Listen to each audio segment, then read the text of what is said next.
नमस्कार. स्वागत आहे आपल्या सर्वांचं आपल्या ह्या दुसऱ्या व्हिडिओमध्ये.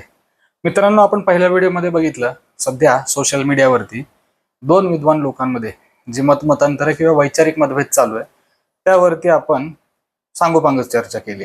मी फक्त एक ज्योतिष आणि वास्तुशास्त्र सारख्या विषयांचा एक क्षुल्लक अभ्यासक आहे, एक साधा पामर आहे, अगदी तुच्छ व्यक्ती आहे आणि या दोन महान मंडळीतलं कोण बरोबर कोण चूक हे ठरवण्याचा अधिकार मला कुणीही दिलेला नाही.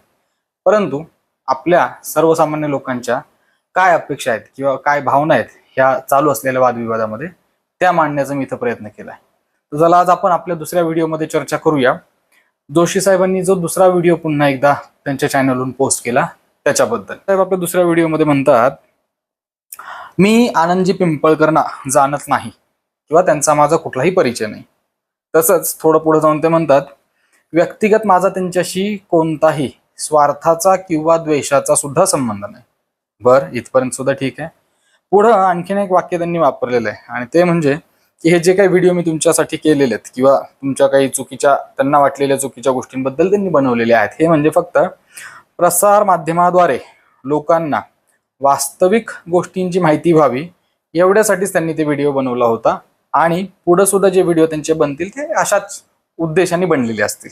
ते म्हणतात की आनंद पिंपळकरांनी स्वतःच्या शहाणपणाने, हे त्यांचे शब्द आहेत मित्रांनो, आनंद पिंपळकरांनी स्वतःच्या शहाणपणाने एका रीलमध्ये म्हणलंय की मी अतिशय भोळ्या भावनेने हे सगळे स्तोत्र मंत्र किंवा प्रार्थना हे बनवलेले आहेत.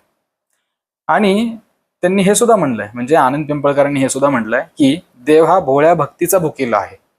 बर, हे दोन वाक्य झाल्यानंतर स्वतः जोशी साहेबांनी सुद्धा ही गोष्ट मान्य केली की बरोबर आहे, तुम्ही जे म्हणताय की देव हा भोळ्या भक्तीचा भुकेला असतो तर हे अगदीच बरोबर आहे. परंतु त्यांनी जो मुद्दा उपस्थित केला तो थोडासा मला कॉन्ट्रोवर्शियल वाटला. पुन्हा जोशी साहेब काय म्हणले त्याच व्हिडिओमध्ये की भक्तीमध्ये पात्रता हा काही प्रकार असतो की नाही. म्हणजे जेव्हा पिंपळकर म्हणतायत की देव हा भोळ्या भावाचा भुकेला आहे, त्याला फक्त तुमच्या शुद्ध भावनेशी घेणं देणं आहे, हे मान्य करून सुद्धा जोशी साहेब काय म्हणताय की हे जरी खरी असलं तरी भक्तीमध्ये पात्रता हा काही प्रकार आहे का नाही. पण मित्रांनो, मला ही गोष्ट का माहिती का तितकीशी पटत नाही आणि थोडीशी खटकली देखील. काय, आपला पूर्वापार चालत आलेला अनुभव किंवा मित्रांनो मला सांगायला आवडेल अशाच काही कर्मठ, रूढीवादी आणि जाचक गोष्टींना आपल्या पूर्वीच्या बऱ्याचशा युग पुरुषांना सुद्धा सामोरं जावं लागलेलं आहे. ज्या वेळेला युग पुरुष आपले होऊन गेले, जसे की महात्मा ज्योतिबा फुले आहेत, त्यांच्या पत्नी सावित्रीबाई फुले आहेत, चालच संत गाडगे महाराज आहेत, त्याच्या व्यतिरिक्त याच्याही थोडंसं आपण पाठीमागे गेलो तर अनेक साधू संत सुद्धा झालेले आहेत, ज्यामध्ये संत गजानन महाराज असतील, शिर्डीचे साईबाबा असतील, अक्कलकोटचे स्वामी समर्थ महाराज असतील. इतकंच कशाला, अगदी अलीकडं आपल्या बहुजन समाजातलं एक गर्व वाटेल असं व्यक्तिमत्व म्हणजे डॉक्टर बाबासाहेब आंबेडकर असतील. ह्या लोकांना सुद्धा तेव्हाच्या काळात अशाच कर्मठ आणि रूढीवादी परंपरांमुळं ह्याच गोष्टी तेव्हा ऐकायला मिळाल्या होत्या ना, की तुमची पात्रता आहे की नाही, किंवा त्या काळातल्या ज्या काही प्रस्थापित लोकांनी त्यांना ऐकवलं होतं हे कुठेतरी असं सिमिलर वाक्य असं नाही वाटत आपल्याला. त्यामुळं मला ही गोष्ट तितकीशी खटकली नाही. परंतु आता काय करणार, यामध्ये तुमचा माझा कोणाचाच विलाज नाहीये. जी गोष्ट आपल्या युग पुरुषांना, जी गोष्ट आपल्या साधू संतांना चुकलेली नाही, ती तुमच्या माझ्यासारख्या सर्वसामान्यांना किंवा आनंद पिंपळकर सरांसारख्या सर्वसामान्य माणसाला कशी चुकेल बरं. पण ही गोष्ट मात्र जोशी साहेब मला तुमची अजिबात पटलेली नाहीये. आणि या गोष्टीसाठी, तुमच्या ह्या स्टेटमेंटसाठी तुम्ही पुढच्या व्हिडिओमध्ये सार्वजनिक माफी मागावी किंवा समाजाची दिलगिरी व्यक्त करावी अशी माझी तुम्हाला हात जोडून अतिशय नम्र अशी विनंती आहे सर. याला कुठेही माझा उद्धटपणा समजू नका किंवा कुठेही मी तुमच्या चुका काढतोय असं समजू नका. पण ज्या तुमच्या व्हिडिओमधल्या गोष्टी, तुमचे शब्द आहेत, तुम्ही वापरलेली भाषा आहे, त्याबद्दलच मी हे सगळं स्पष्ट करतोय. आनंद पिंपळकरांना ते विचारतात, तुमचा भोळा भाव हा फक्त देवासमोरच येतो का हो, की तेव्हा तुमचा भोळा भाव कुठं जातो जेव्हा मला चष्मा हवा तर तो ब्रँडेड पाहिजे, कुर्ता हवा तर तो ब्रँडेड पाहिजे, चप्पल हवी तर ती ब्रँडेड पाहिजे आणि अशा अनेक कम्फर्टेबल गोष्टी हव्यात किंवा कम्फर्ट हवी. आता मित्रांनो, हे अतिशय वादग्रस्त स्टेटमेंट आहे. म्हणजे मला तरी जोशी साहेब किंवा आनंद पिंपळकर हे ज्या लेवलचे व्यक्तिमत्व आहेत किंवा जनमानसामध्ये यांची जी दोघांची प्रतिमा आहे, अशा प्रतिष्ठित व्यक्तिमत्वाकडनं ह्या वाक्याची मुळीच अपेक्षा नाहीये. का तर सुरुवातीला ते स्वतःच आपल्याला सांगतायत पुन्हा एकदा की मी आनंद पिंपळकरांना पर्सनली ओळखत नाही किंवा व्यक्तिगत माझा आणि त्यांचा कसला स्वार्थाचा किंवा द्वेषाचा सुद्धा संबंध नाही. पण का माहिती मित्रांनो, मला या त्यांच्या स्टेटमेंट मागे, म्हणजे जिथं ते म्हणतात की तुम्हाला चष्मा हवा तरी ब्रँडेड वापरताय, कुर्ता हवा तरी ब्रँडेड वापरताय, चप्पल हवी तरी ब्रँडेड हवी, आणि ओव्हरऑल तुम्हाला कम्फर्ट हवी लाईफमध्ये. तर मित्रांनो, ही कुठेतरी असूयेपोटी केलेली एखादी कमेंट आहे का, किंवा ज्याला आपण म्हणतो जेलेसी किंवा कुठेतरी द्वेष भावना, हीच तर याच्यातनं प्रतीत होत नाही ना, असं मी म्हणत नाहीये. हा प्रश्न मी तुम्हाला विचारतो मित्रांनो. तुमचे विचार तुम्ही ह्या व्हिडिओच्या कमेंटमध्ये नक्की टाका, आणि जनमानसाचं काय म्हणणं आहे ते आपण कमेंटच्या माध्यमातून जाणून घेण्याचा नक्कीच प्रयत्न करणार आहोत. बरं, हे पुढे काय म्हणतात, मग तशा ठिकाणी तुमचा भोळा भाऊ कुठं जातो, तिथं तर तुमचं चातुर्य अगदी पराकाष्ठेला असतं. की अलीकडेच मी तुमची एक रील पाहिली ज्यामध्ये तुम्ही हनुमान चालीसा कशी म्हणायची हे स्वतःच्या मनाने वाटेल तसं सांगत होतं. मला वाटतं मी सुद्धा ही रील बघितली, आणि त्यामध्ये आनंद पिंपळकर यांनी कदाचित असं सांगितलेलं आहे, जर मी बरोबर असेल तर त्यांनी असं सांगितलंय की नुसतं हनुमान चालीसा म्हणण्यापेक्षा सुरुवातीला तुम्ही हनुमान चालीसा सुरू करण्याआधी तुम्ही श्रीराम जय राम जय जय राम किंवा कुठल्याही प्रकारचा भगवान राम यांचा नामजप केला पाहिजे. त्यानंतर तुम्ही हनुमान चालीसेचा जाप जो आहे तो केला पाहिजे.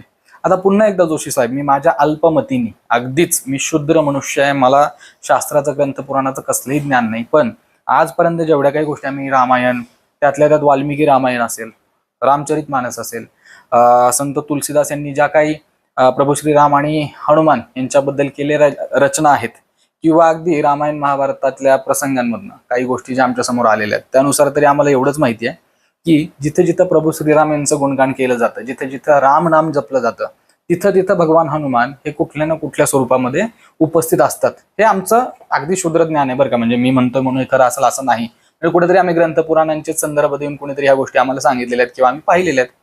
आणि तुम्हाला आठवत असेल तर रामायणामध्ये किंवा रामचरितमानसमध्ये असा सुद्धा उल्लेख आहे की जेव्हा संत तुलसीदास यांची हनुमानासोबत भेट व्हायची होती त्यावेळेला ती कशी झालेली आहे, ते सुद्धा कुठल्या तरी रामकीर्तनामध्ये दंग असतानाच त्यांची आणि भगवान हनुमान यांची भेट घडून आलेली आहे. तर याला कसं बरं तुम्ही चुकीचं म्हणू शकता? ठीक आहे, मला मान्य आहे त्यांनी कुठला ग्रंथ पुराणातला दाखला दिलेला नाहीये, त्यांनी कुठं प्रतिष्ठित प्रमाण त्यासाठी वापरलेलं नाहीये, परंतु अगदीच त्यांनी काही टोकाचं किंवा अगदीच विरुद्ध अशी गोष्ट सांगितली असं मला तरी वाटत नाही. परत मित्रांनो, हा प्रश्न मी तुमच्यावर सोडतोय, प्लीज मला तुम्ही तुमचे विचार जे आहेत ते ह्याच्यामध्ये कळवावे असं माझी तुम्हाला हात जोडून विनंती आहे. पुन्हा तो जुनाच मुद्दा जो आपण मागच्या व्हिडिओमध्ये चर्चेलेला आहे, ज्यामध्ये मी आधीच सांगितले की पिंपळकरांनी कुठं असा क्लेम केला नाही की मी जे काही स्तोत्र मंत्र बनवतोय हे काही मी सिद्ध केलेली आहेत, किंवा जी आपली प्रतिष्ठित आणि पारंपरिक श्लोक आणि ग्रंथांमधल्या ज्या गोष्टी आहेत त्याला काही मी पर्याय म्हणून हे तुम्हाला देतो असं तर कुठंच म्हणले नाहीत. तरी देखील वारंवार जोशी साहेबांनी तोच उल्लेख की तुम्हाला माहिती आहे का ह्या स्तोत्रांची सिद्धता कशी होते, किंवा अशा सिमिलर गोष्टी पुन्हा पुन्हा उल्लेख करण्याचा प्रयत्न केला. तर कुठंतरी याच्या मागे एकच उद्देश आहे, जे वाक्य पिंपळकर बोललेलेच नाहीत किंवा जे शब्द त्यांनी कधी त्यांच्या व्हिडिओमध्ये वापरलेलेच नाहीत, तर जबरदस्तीच आपणहून असे काही शब्द त्यांच्या तोंडी टाकून स्वतःच त्याला पुन्हा आपण काउंटर करतोय की काय, अशा आविर्भावामध्ये त्यांनी त्या गोष्टींचा उल्लेख केलेला मला दिसतो. बरं, पुढे ते हे सुद्धा म्हणतात, तुम्हीच म्हणजे पिंपळकर तुम्हीच असं म्हणता की दुसऱ्याच्या म्हणण्याकडे लक्ष देऊ नये, पण तुम्ही स्वतः लोकांनी तुमच्याकडे लक्ष द्यावं म्हणून तर हा खटाटोप करताय. बरं, आता पुन्हा इथेही माझा तोच प्रश्न आहे, हे तुम्हाला सांगितलं कुणी सर? एका बाजूला तुम्ही सांगता या व्यक्तीला तुम्ही ओळखत नाही, याच्याबद्दल तुम्हाला काहीच कल्पना नाही, दुसऱ्या बाजूला तुमच्या ज्या टीका टिप्पणी आहेत त्यांच्याबद्दल ह्या अगदीच पर्सनल लेवलला केलेल्या मला दिसतात, अगदी खाजगी पातळीला केलेले दिसतात, जी गोष्ट थोडीशी तुमच्यासारख्या व्यक्तीकडनं तरी न पटणारी आहे. बरं, त्याच्यानंतर पुन्हा काय म्हणतात हे की तुमच्याशी चर्चा करण्यात काही तथ्य नाही हे मला लक्षात आलेलं आहे, मी फक्त कोणीतरी हे सांगणं गरजेचं आहे ज्याचा ह्या क्षेत्रातला अभ्यास असेल, आणि फक्त हे कर्तव्य म्हणून मी ही गोष्ट करतोय. अगदी मान्य, आम्हाला या गोष्टीचा अभिमान आहे. काही समाजात चुकीच्या गोष्टी होत असतील तर तुमच्यासारख्या धर्माचं संरक्षण करणाऱ्या किंवा धर्म संवर्धन करणाऱ्या लोकांनी या गोष्टी निदर्शनाला आणल्याच पाहिजेत सर, याबद्दल माझं काहीच म्हणणं नाही. आणि हे होत असताना अगदी अलीकडं लेन्सकार्ट सारखी कंपनी, जी चष्मे बनवणारी कंपनी, मोठे मोठे आउटलेट्स आहेत त्यांचे, ह्या लेन्सकार्ट सारख्या कंपनीनी काही त्यांच्या ग्रूमिंग पॉलिसीज किंवा कंपनीनी हायर केलेल्या एम्प्लॉयसाठी ज्या पॉलिसी ठरवलेल्या आहेत की त्यांनी कसे ड्रेस घातले पाहिजेत, है ना, तसा त्यांचा पेहराव असला पाहिजे, ह्यामध्ये सगळ्या अँटी हिंदू पॉलिसी आणलेल्या आहेत. म्हणजे त्यांनी सांगितलं तुम्हाला डोक्यावरती तिळक लावता येणार नाही, माता भगिनींना डोक्यावर टिकली सिंदूर लावता येणार नाही, हातामध्ये बांगड्या घालता येणार नाही, तुम्हाला कलावा देवाचं बांधता येणार नाही, परंतु इतर धर्मीय गोष्टी मात्र त्यांनी त्याच्यामध्ये ऍक्सेप्टेड आहेत असं सांगितलं. मग ह्या सगळ्या समाजात गोष्टी होत आहेत, आणि याच्याबद्दल कुठेही अवाक्षर न काढता आपल्यासारखी विद्वान मंडळी जर का एकमेकाचेच पाय खेचण्यात किंवा बाबा आमच्यामधला मीच किती शहाणा आहे, दुसऱ्याची बाजू किती पडलेली आहे हे दाखवण्यात व्यस्त असतील तर खरंच आपल्या धर्माचं संरक्षण होतंय? किंवा आपलं धर्मसंवर्धनाचं कार्य होत आहे? म्हणजे मला हा पडलेला प्रश्न आहे. ज्या काही गोष्टी समाज माध्यमात चालू आहेत, वर्तमान काळात ज्या गोष्टी आपण फेस करतोय, त्याला धरून काही प्रश्न तुम्हाला विचारायची इच्छा झाली म्हणून ह्या गोष्टी मांडतोय. आता कसं तुम्हाला काही गोष्टी लोकांच्या पटल्या नाही म्हणून तुम्ही त्या व्हिडिओच्या माध्यमातून मांडताय, तसं मी पण एक भारताचा नागरिक आहे. संविधानाने आपल्याला पण सर्वांना अधिकार दिलेला आहे. ज्या गोष्टी पटत नसतील त्याबद्दल आपण बोललं पाहिजे, हे आपल्याला शिकवलेलं आहे किंवा हे आपल्या चांगल्यासाठी आहे. बरोबर. इतकं बोलून मी आजचा हा आपला दुसरा व्हिडिओ आहे ना मित्रांनो, हा इथंच थांबवतो. पण कदाचित हाही व्हिडिओ आपला शेवटचा नसेल, तर याच्या पुढचा सुद्धा व्हिडिओ मला कदाचित बनवावा लागू शकतो. एवढं बोलून मी आपली रजा घेतो. धन्यवाद. कृपया या चॅनलला फॉलो करा, लाईक करा, सबस्क्राईब करा ही विनंती. आणि अशाच काही चुकीच्या गोष्टी पुढेही घडत असलेल्या आपल्याला दिसतील तर आपण त्यावरती बोलण्याचं आणि भाष्य करण्याचं साहस दाखवू, एवढी मी तुम्हाला खात्री देतो.